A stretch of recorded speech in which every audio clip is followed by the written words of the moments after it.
आज ये बात भी खुलकर सामने आ गई कि मुसलमानों को आरक्षण देने का मंसूबा तो है। आज सुबह ही लालू यादव ने साफ साफ कह दिया कि मुसलमानों को आरक्षण का पूरा फायदा मिलना चाहिए, पूरा आरक्षण मिलना चाहिए। असल में रिपोर्टर्स ने लालू यादव से पूछा था कि बीजेपी इल्जाम लगा रही है कि कांग्रेस और उसके साथी सत्ता में आए तो पिछड़ों और दलितों का आरक्षण मुसलमानों को दे देंगे। इस पर लालू ने कहा मुसलमानों को आरक्षण मिलना चाहिए, रिजर्वेशन मिलना चाहिए और वो भी पूरा का पूरा। प्रधानमंत्री जब आते हैं तो ये कहते हैं कि लालू जी कांग्रेस आएंगे साथ में तो वो लोग धर्म के आधार पर आरक्षण देंगे और सबका जमीन ले लेंगे, संपत्ति ले लेंगे। आरक्षण के पक्षधर है ना, वो तो संविधान को ख़त्म करना चाहते हैं, लोकतंत्र को ख़त्म करना चाहते हैं। ये इस बात को जनता के जहन में सारी बात आ गई है कि इस तरह की बात बदल कह रहे हैं कि मुसलमानों को आप लोग आरक्षण दे रहे हैं, ओबीसी का लेकर मुसलमानों को दे रहे हैं। रिजर्वेशन तो मिलना चाहिए मुसलमानों को पूरा। धार की रैली में मोदी ने लालू यादव का नाम लेकर उनके बयान का जिक्र किया। मोदी ने कहा जो पहले हिडन एजेंडा था, छुपी हुई बात थी, अब वो खुलकर सामने आ गई। मोदी ने कहा जो लोग पहले लोगों का चारा खा गए, अब वो दलितों और पिछड़ों का आरक्षण खाने के मंसूबे पाल रहे हैं। कांग्रेस और उसके साथी अब सिर्फ मुस्लिम वोट के भरोसे रह गए हैं और इसके लिए वो कुछ भी कर सकते हैं। धार की रैली में मोदी ने लालू यादव का नाम लेकर उनके बयान का जिक्र किया। मोदी ने कहा कि उनकी सारी बात अब एक्सपोज हो गई।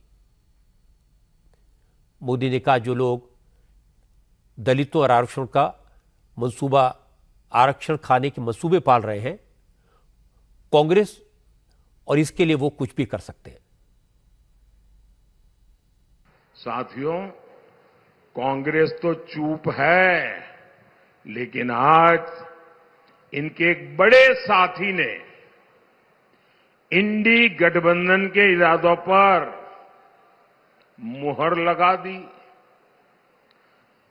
उनके एक नेता जो चारा खाने के कारण जेल में है, जो पशुओं का चारा खा गए और अदालत ने जिनको सजा दी है, और इनकी बेशर्मी देखो, वो अभी जमानत पे आए हैं बाहर तबीयत के कारण। ये कांग्रेस वाले इतने गिर चुके हैं कि उनको माथे पे बिठा के नाच रहे हैं। अच्छा, उन्होंने क्या कहा? अभी अभी कहा है, पिछले 24 घंटे में ही उन्होंने कहा, ऐसे हाथ पछाड़ के बोल रहे हैं, मुसलमानों को आरक्षण मिलना चाहिए। और सिर्फ आरक्षण नहीं मिलना चाहिए, वो कहते हैं कि पूरा का पूरा आरक्षण मुसलमानों को मिलना चाहिए। इसका मतलब क्या हुआ? इसका मतलब क्या हुआ?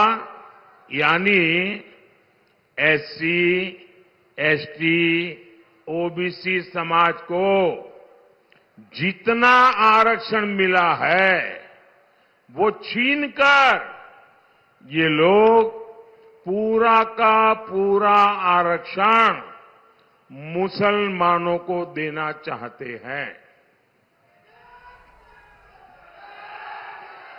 आखिर ये लोग ऐसा क्यों कर रहे हैं?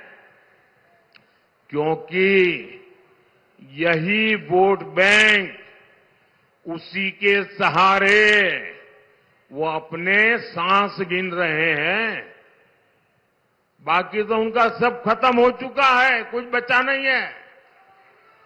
बारी बारी से सब छोड़ करके भाग गए। लेकिन इनकी साजिश तो और गहरी है।